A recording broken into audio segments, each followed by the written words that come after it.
So, you may notice things look a little different around the big picture. Why? Well, because it's October, which is my very favorite month of the whole year because it's capped off by Halloween, which means I get to have even more of an excuse than usual to spend all my free time watching crazy-ass monster movies. And since I realized it's actually been like 2 months since I gave you guys a Movies are weird episode, I'm going to make up for it with a month-long celebration of some of the strangest monster, horror, whatever movies I can find to share with you. I call it Schlocktober. We'll start things off with a look at one of the most famous monsters and all-around Halloween icons of all time, Frankenstein. By which, of course, I mean Frankenstein's monster, by which I mean Frankenstein, since, let's face it, everyone just calls it that anyway. But not this Frankenstein. Or this one, or even this one. This one. The towering star of the 1965 Japanese-American co-production from the makers of Godzilla that was blessed with one of the greatest international titles ever. Frankenstein Conquers the World. Our story opens in Germany near the end of World War II with some nasty Nazis busting in to confiscate an experiment from a mad scientist, only to then hand it off to their Japanese allies. I want to impress upon you just how strange it is to see this in a major theatrical movie from Japan in this particular era. Even today, the few Japanese films touching on that era focus on post-war suffering on the home front. It's very rare to see both Nazi bad guys and an explicit reminder that they were allies. But here it is only 2 decades after the war. Anyway, the experiment turns out to be the immortal, indestructible heart of the Frankenstein monster, and it's been sent to Japan for experiments to see if said indestructibility can be weaponized. Unfortunately, they've sent it to a science lab in the worst possible location. Yeah, Hiroshima. And yes, what you're seeing there is a recreation of the atomic bombing executed by Toho Studios' legendary miniature special effects team. Look at that again.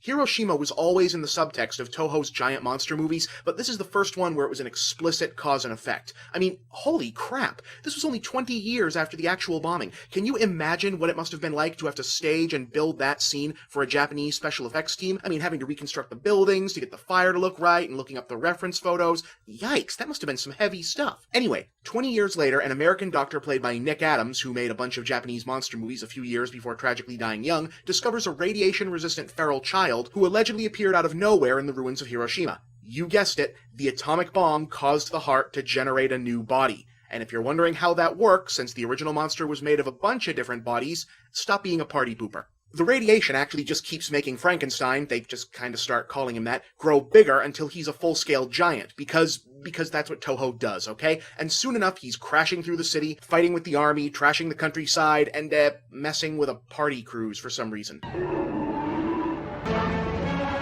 Although he's not actually trying to hurt anyone. Unfortunately, right around the same time, a giant fire-breathing dinosaur named Baragon, not the same one from Gamera vs. Baragon, by the way, though, totally different Baragon, just go with it, who does want to hurt people, emerges from the Earth's core, and Frankenstein gets blamed for his destruction.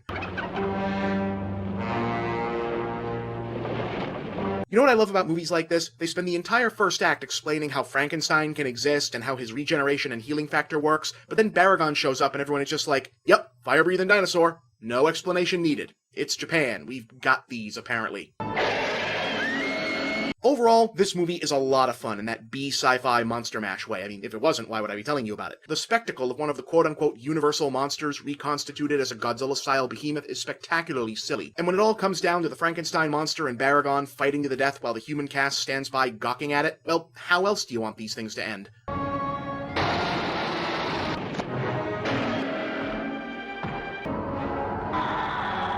Actually, this particular movie doesn't really have much in the way of a proper definitive ending. Everyone finally sees the two monsters together, realize Frankenstein wasn't the evil one, Frankenstein wrestles Baragon to death, and then a totally unexplained earthquake sucks them both down into the abyss. The end.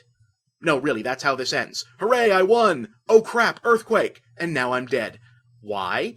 Well, funny story. See, an American company was actually putting up part of the money for this, and they were so in love with the giant octopus scene from Toho's earlier movie King Kong vs. Godzilla that they insisted that this movie end with a scene where another giant octopus shows up, out of nowhere, with no previous mention of it, on land, and drag Frankenstein out to sea. Now, even Toho thought that was stupid, but money is money, so they shot the scene, which does look kinda cool actually, but left it out of the final version and then dropped in the random earthquake thing instead. The octopus footage would go on to be considered a lost ending in the West until it reappeared as a bonus on a scene for the DVD, while the octopus itself would end up as the bridge between this movie and its sequel. That's right, they made another one of these, and I'll show it to you next time. I'm Bob, and that's the big picture.